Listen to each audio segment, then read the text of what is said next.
So we are here with Jacqueline Carey. We're going to go through some questions. She's got a new book that's coming out, Naamah's Blessing.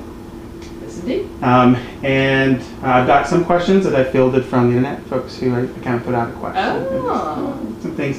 And then there's a few questions that are kind of topical, and then some things that are kind of writerly, because a lot of the folks I think that I know have started to write in are writers. And, Yeah.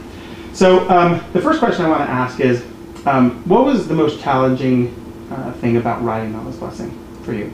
Or was there one?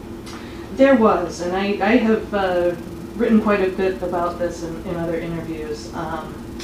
But I've been writing historical fantasy for years, but this was the first time I came up against having to deal with human sacrifice as an intrinsic element of a culture. And while tales of it may be somewhat exaggerated, it was undeniably, particularly in Aztec culture, a significant element that I had to deal with in some way.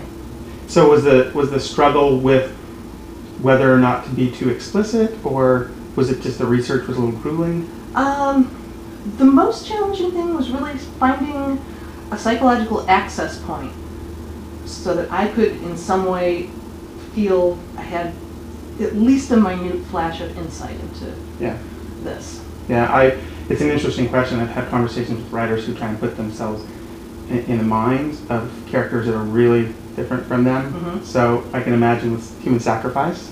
Yeah. Yeah. Yeah. It was actually poetry that turned out to provide the opening I was looking for. Is that right? There is a really rich, beautiful tradition of poetry in Aztec culture. Wow. And it was this imagery equating the ephemeral nature of human existence with the transitory nature of cut flowers.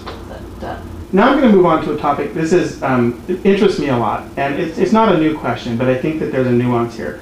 I had a conversation years ago with David Morrell, and he has a writing book, and there's a chapter in there that kind of talks about fiction as autobiography.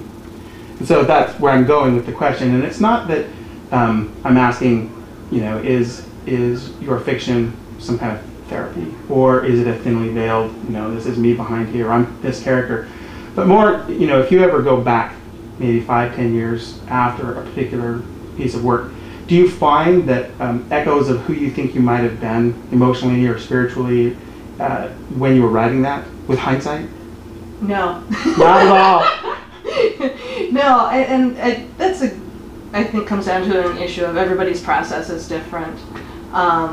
And I definitely write worlds that aren't of characters that I wish existed. Yeah. Of course, there's always an element of you in what you're creating, but in my case, I'd say just enough, not a lot. Yeah. How would you characterize the main thrust, genre-wise, the main thrust of your fiction? I think I heard you use the word historical fantasy. Yeah, I call it historical fantasy, or alternate historical fantasy. And one of my readers dubbed my style cafeteria style, because rather than taking a central what if, what if the South had won the Civil War, I kind of go through it, I'll have a little of this and this and this, and I'm going to resurrect Carthage and bring the Picts back, and then I work out some sort of chronological justification for it. Mm-hmm. Okay. Just because I'm an epic fantasy writer, and I imagine you have some familiarity with the genre, how would you characterize the difference between historical fantasy and epic fantasy? Is there a Venn diagram where there are novels that are both, and would you think yours falls in that? Yeah, I actually definitely think mine occupies some similar territory on the Venn diagram. And I have written straight up, well, I shouldn't call it straight up, epic fantasy. I wrote an inverted Tolkien, basically. So tell me about that. That sounds interesting. It's a duology, The Sundering, 2 books, Banereaker and Godslayer, that essentially taking the bones of the story and rewriting it as epic tragedy. Oh, wow. Okay. Yeah, it's not as well known as my other work, but it does. The readers who are passionate about it are very, very passionate. We'll see if we can make it more known. I'm going to go home with things to read, Sean. Okay, here's another. I love this question. And I love that a lot of the writers I've spoken to kind of come down on this topic differently. And you've heard this question, I'm sure, before. But what would your thoughts be as to how fantasy can explore dichotomies like good and evil better or worse than other genres?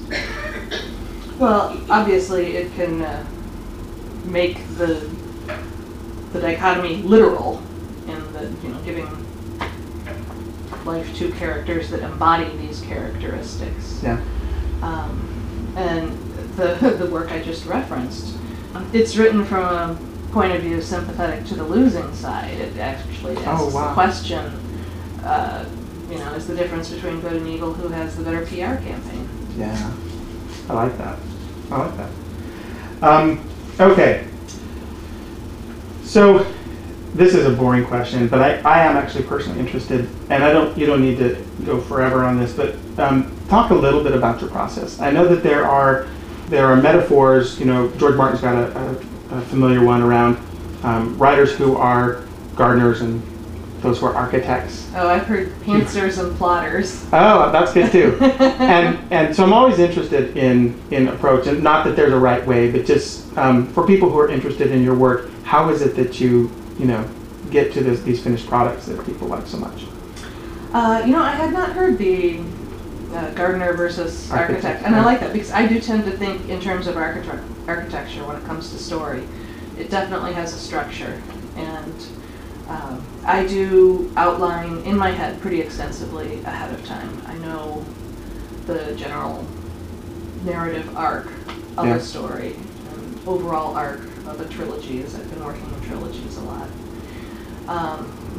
It's funny because I think the pantsers, the fly by your seat of your pants writers, capture the imagination more. Because people like the idea of just sitting down and and that totally works for some writers. Yeah. But I'll have people say, "Oh, have you ever had a character totally take over and hijack a story?" I'm like, "No." Yeah. I keep them on a short leash. Do what you say. It's really interesting. I've had some writers who will say, if I know so decidedly what a character is going to do, so will my reader. And I reject that because I think at the point of story creation, whether it's this outlining or whether it's the next word I write because I didn't outline, it's still story creation at the moment you do it. So I'm with you. Okay, so you actually did a great job of answering my next card. I don't have to ask that question. Okay. How has your own writing evolved since you began? You've written several books now. Did you hit the ground with a pretty solid process and it's kind of worked that way since you started? Well, I have to admit to having a few practice novels, as they call them, that taught me a lot about the writing process that were never published and now never will be published for various reasons. But in the process of getting that derivative book I just had to write, even though I knew in my heart it was derivative, out of my system, I learned a lot about structure. Yeah. That coming-of-age novel that I just had to write, even though I knew in my heart it was trite, taught me a lot about dialogue. So I think, if anything, I'm writing a little more loosely than the really, really formal early published work. Yeah. And basically, having written quite a few doorstoppers at this point, I'm letting myself have a little more fun. Yeah. They are good, thick, yeah. get inside the world and have fun books. Mm-hmm.